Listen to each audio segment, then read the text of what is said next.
Hello horror fans, and once again welcome back to the scariest channel on YouTube, Top 5 Scary Videos. The place where if you bury us 6 feet under, you better bet that we'll come creeping back from beyond the grave. What's going on guys? As per usual, I'll be your horror host Jack Finch, as we creak back the coffin, dingle the grave bell, and hope to high heaven that there's someone up there listening in the top 5 real life resurrection stories that will scare you senseless. That's a hell of a title. Roll the clip.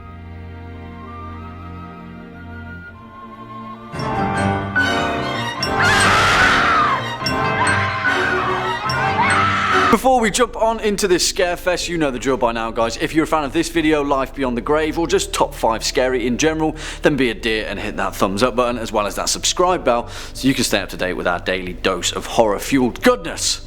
On with the show. As a civilization, we have a fascination with life beyond death. After all, it's the one big question that surrounds our entire existence. What happens when we slip from this mortal coil? Is there a light at the end of the tunnel, or nothing?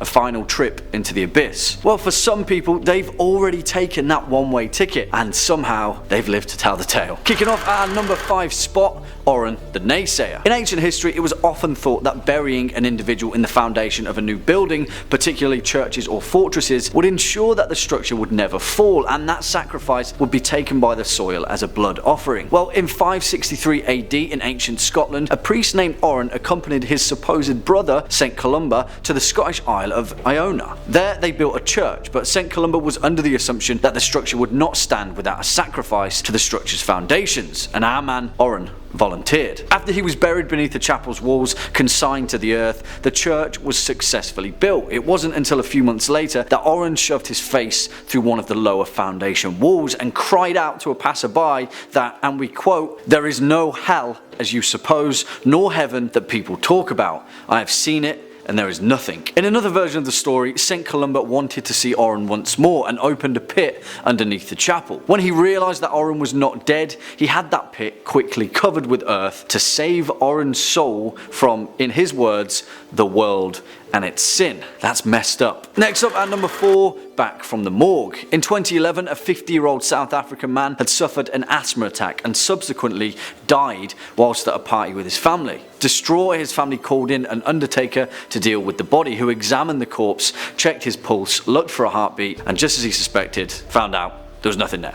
He was dead. He then took him to the morgue where staff put his body into a locked, refrigerated compartment. 21 hours later, staff heard the one thing that you don't want to hear when working at a morgue: someone or something crying for help. Ayanda Makolo, the morgue owner, later told reporters that he was so terrified that he called the police, his first instinct being to protect his staff from whatever was out there calling. The police arrived with firearms, just in case of course, when they opened the compartment to discover the 50-year-old man, pale and distraught, but nevertheless alive and well. He was later rushed to hospital where doctors checked him over and deemed him in perfectly fine health, later discharging him back to his family, who had heard the news of his resurrection whilst planning his funeral. Crazy stuff. Coming in at our number 3 spot, Grigory Rasputin. If you know anything about Rasputin, the notorious Russian mystic who, alongside having psychic powers, also claimed that he could cure the Russian royal family of their genetic haemophilia, then you'll know that Grigory Rasputin came back from the dead on quite a few occasions. The aristocracy of Russia were both jealous and concerned of the sway that he held at court, and so had made numerous attempts at his life, but to no avail. On June 29th, 1914,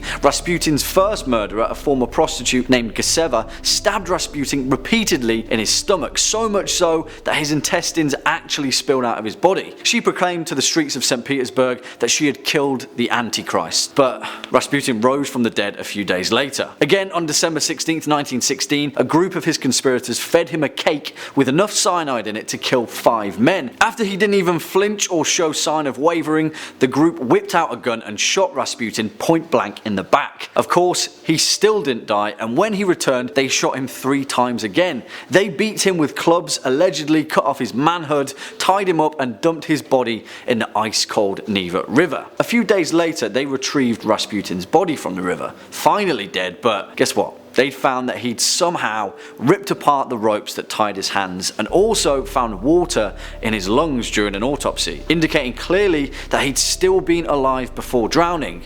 And also, as the legend goes, as his killers were burning Rasputin's body in the St. Petersburg woods, the body sat bolt upright in the fire, trying to get back up.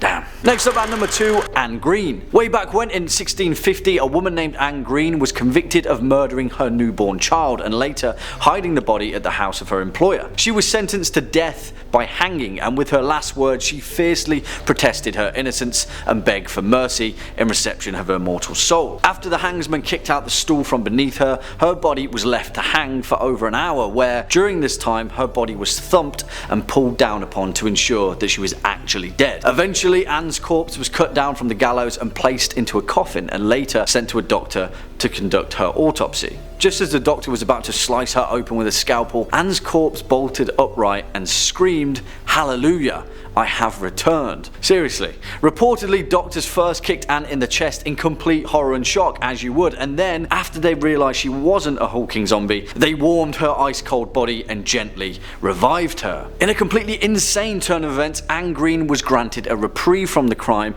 and declared innocent, and she then went on to have 3 more children, which is a weird story to find on your family tree. And finally, at our number 1 spot, Matthew Hall. Ever thought about your own funeral? Who'd be there? Whether you'd lived a good life, whether you were a good person? Well, in our number 1 spot, Matthew Hall lived to see his own. On October the 2nd, 1571, the recently deceased young farmer Matthew was lying in a coffin on the way to his own funeral. The whole village of Browing, Hertfordshire had come out to show their condolences. He was a well-loved man, and his distressed fiancée led the procession. As they made their way towards the church, one of the pallbearers, a young man also called Matthew, slipped on the wet leaves beneath him, causing the procession to drop the coffin. Everyone gasped, horrified by the sight, a bad omen indeed. But when the men lifted the coffin once more, they were even more shocked by what they heard next. The distinct and unmistakable sound of knocking coming from within the coffin. Matthew Hall had returned from the dead and surprisingly was as fit as a fiddle, with no ailment so to speak. He went on to marry his promised fiancée and lived for another 24 years, and ever since then the same village has practiced the tradition of Old Man's Day. Every year on October the 2nd, in celebration, children from the village bring brooms to sweep the leaves from the lane before the church to make sure that no one slips on them again. Apparently. Well folks, that's all we've got time for in today's video. Cheers for sticking around all the way to the end. If you'd like to continue your scary binge, make sure to hit that playlist floating shortly above. It's been a pleasure making this video for you all today. I hope you've enjoyed it. As always, I've been your host Jack Finch. You've been watching Top 5 Scary Videos, and until next time, you take it easy.